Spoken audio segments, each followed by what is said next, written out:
नमस्कार दोस्तों, आपका पैसा चोरी हो गया है। देश की सारी पब्लिक का पैसा लूट लिया गया है। आजाद भारत के इतिहास का ये शायद से सबसे बड़ा स्कैम है। आपको मेरी बात सुनकर शायद लगे कि मैं चीजों को बढ़ा चढ़ाकर कह रहा हूं या एग्जैजरेट कर रहा हूं, लेकिन ऐसा बिल्कुल भी नहीं है। बात यह है कि ये इलेक्टोरल बॉन्ड स्कैम कोई एक घोटाला नहीं है, बल्कि एक घोटालों का भंडार है।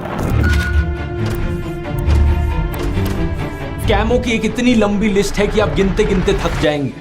और इतना ही नहीं, इसके साथ साथ ये देश का सबसे बड़ा एक्सटॉर्शन रैकेट भी है इसमें। आइए समझते हैं आज के इस वीडियो में एग्जैक्टली क्या हुआ है।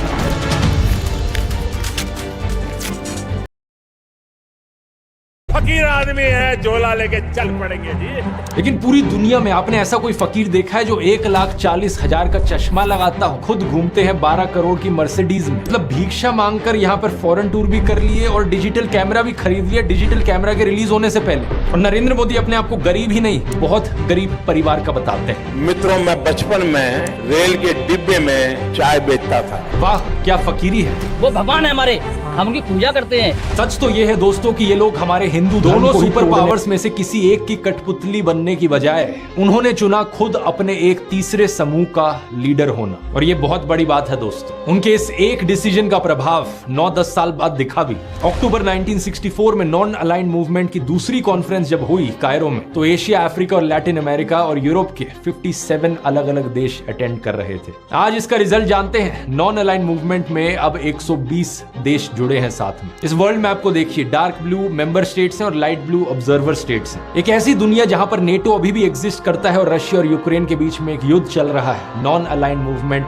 आज के दिन भी बहुत रेलेवेंट चीज है। इस तरह नॉन अलाइंड मूवमेंट के चलते भारत उस समय दुनिया के लिए विश्व गुरु बना, दुनिया को एक नई राह दिखाई। एक इंटरव्यू में पंडित नेहरू से पूछा गया कि डॉक्टर वर्वोरियड, जो साउथ अफ्रीका के प्राइम मिनिस्टर थे, उन्होंने अपार्थाइड को एक अच्छे पड़ोसी होने की नीति कहा है। क्या आपको ये डिस्क्रिप्शन स्वीकार है? इस पर पंडित नेहरू ने उनका मजाक उड़ाते हुए कहा कि इन डॉक्टर को पड़ोसी कभी नहीं बनाना चाहेंगे। Dr. Verwoerd, when he arrived, described apartheid as a policy of good neighborliness. Is that description acceptable to you?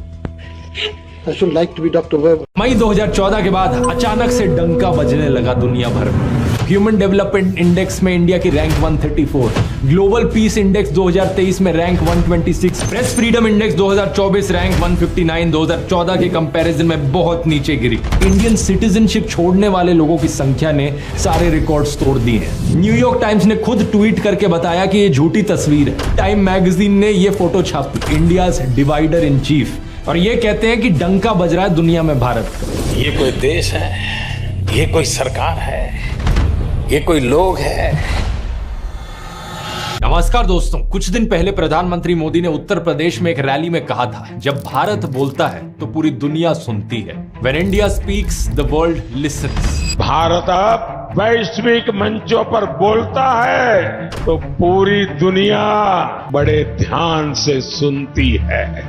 पिछले महीने हरियाणा के चीफ मिनिस्टर नायब सिंह सैनी ने भी यही चीज कही थी, जब भारत बोलता है पूरी दुनिया सुनती है। इतना ही नहीं, पिछले साल जुलाई 2023 में भी बीजेपी नेता राजनाथ सिंह ने कहा था, आज जब भारत बोलता है तो पूरी दुनिया सुनती है। इंटरनेशनल फोरम पर आज भारत बोलता है और लोग कान खोलकर सुनते हैं कि भारत बोल क्या रहा है। और इससे भी पहले अगस्त